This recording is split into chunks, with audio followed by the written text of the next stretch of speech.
So he contacted the military and said, I think you may want to come out and take a listen. So the Sauvignon Blanc has both stainless and oak influence to it. We're a place to tell stories. History plus a glass of wine. Everybody has a story about how World War II and the Cold War affected them.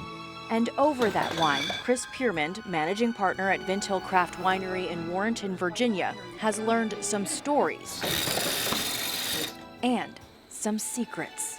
And we're able to have a platform with a glass of wine. The glasses say, "You were never here." So what secrets does Vint Hill hold? For that, we go to another storyteller.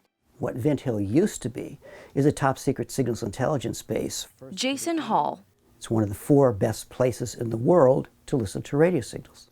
is the executive director of the Cold War Museum right next door. How did they find that out? Wonderful story. So it's 1942. The farmer that owns this place happens to have a shortwave radio. He invites one of his friends over who likes this kind of thing as well, who happens to be an officer in the Army Signals Intelligence Corps. He says to his friend, "Hey, before we have our meal, come listen to my shortwave set, because I can hear the taxi dispatchers in Berlin talking to their cabs," which he could. That small discovery led to big things. So if you can hear those kinds of signals this far away, oh yeah, you got something very strange going on. So the Army immediately tests this place out and they say, oh yes, and it's 1942, and they need to listen to the Japanese signals. Intercepting messages here changed the course of history. Take a look at this photo. It's the Japanese ambassador to Berlin. He had walked the walk. He could really talk to these guys very well. He sent encrypted messages with information on the Nazis to Tokyo. So had that message, that coded message, not been intercepted here, what difference would it have made in history? It would have meant a lot more people would have been killed. Vint Hill's influence on history didn't end there. I realized that it was a very important mission in that we were on the cutting edge. Mike Washbill was stationed here during the Cold War. In the intelligence environment, you're collecting intelligence continuously. You want to know what the enemy has, where they are, what they're doing, how they operate. And you do that all the time. He worked to repair intelligence equipment used to detect and collect enemy signals. And most people are amazed when they find out what was happening here and how it was done.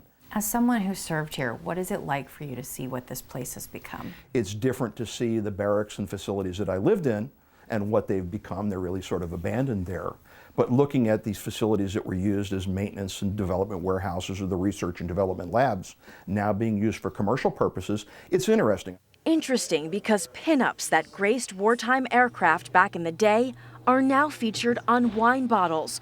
Wine club membership is entered into with a challenge coin. And Vint Hill's signature wine has a secret grape mixture or code they won't reveal. It's named after the encryption machine, Enigma. It's amazing how many people come here and say, 40 years ago, I would like to tell you what I did here. What is that like for you? It's great because I asked them, what did you do 40 years ago? And they go, did I say I was here 40 years ago? I said, if you were here, could you talk about it? No, but I'll have a glass of Chardonnay, please. And if you think this is just about the past, Mike has one more lesson. The cell phone in your pocket contains 4 different families of Cold War military technology. Nobody realizes where it came from, how it got there, but it's a fascinating evolution. So, in the same room where codes were once sniffed out, you can now enjoy the aroma of a glass of wine. I think we can all drink to that.